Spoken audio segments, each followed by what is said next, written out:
Hello friends, কোলে food চ্যানেলে তোমাদের সকলকে স্বাগত জানাই। আমি বানাবো আজ দই ভেটকি। দই ভেটকি বানানোর জন্য আমি মাছগুলোকে আগেই নুন হলুদ মাখিয়ে রেখেছিলাম। দেখো, এখন একটা ফ্রাই প্যানে তেল দিয়ে আমরা মাছগুলো এক এক করে দিয়ে দিলাম।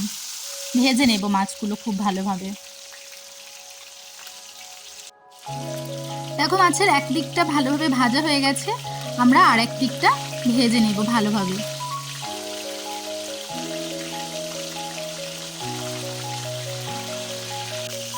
দেখো, মাছের এক দিকটা লাল লাল করেই ভাজা হয়ে গেছে, বুঝতেই পারছো। এবার আমরা মাছটা উল্টে দেব অন্য দিকটা ভালোভাবে ভাজা হওয়ার জন্য। দেখো, মাছগুলো ভাজা হয়ে গেছে, এবার আমরা মাছগুলো তুলে নিচ্ছি।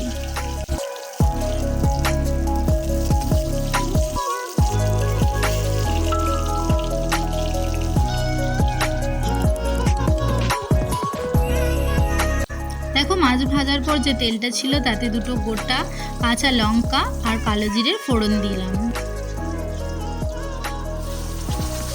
ভালো করে নাড়াচাড়ার পর আদা রসুন আর কাজু বাদামের যে পেস্টটা বানিয়েছিলাম সেই পেস্টটা দিয়ে দিলাম। দিয়ে এবার ভালো করে নাড়াচাড়া করে নেব।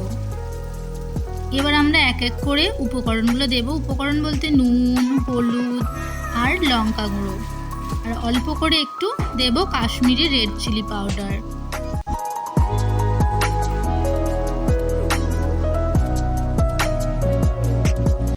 দেখো, মিশ্রণটা নাড়াচাড়া করে নিলাম, নিয়ে এবার দই দিয়ে দেব। পরিমাণ মতো একটু দই দেব, দিয়ে আবার নাড়াচাড়া করে নেব মিশ্রণটা। এবার আমরা খানিকক্ষণের জন্য ফুটতে দেব। দেখো, ঝোলটা ফুটে এসেছে, এবার ওতে আমরা মাছগুলো এক এক করে দিয়ে দেব।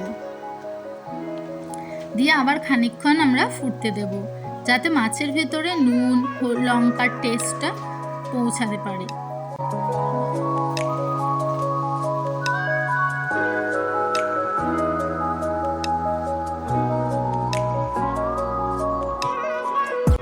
দেখো, এবার মাছটা আমরা এক এক করে উল্টে দেব, যাতে অন্য দিকটায় নুন ঝাল মাছের ভেতরে পৌঁছাতে পারে।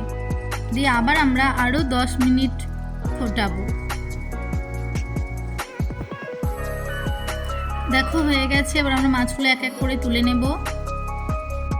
প্লেটে মাছটা তুলে নেওয়ার পর সামান্য ধনেপাতা কুচি ছড়িয়ে দেব মাছের ওপর। দেখো, আমাদের দই ভেটকি রেডি।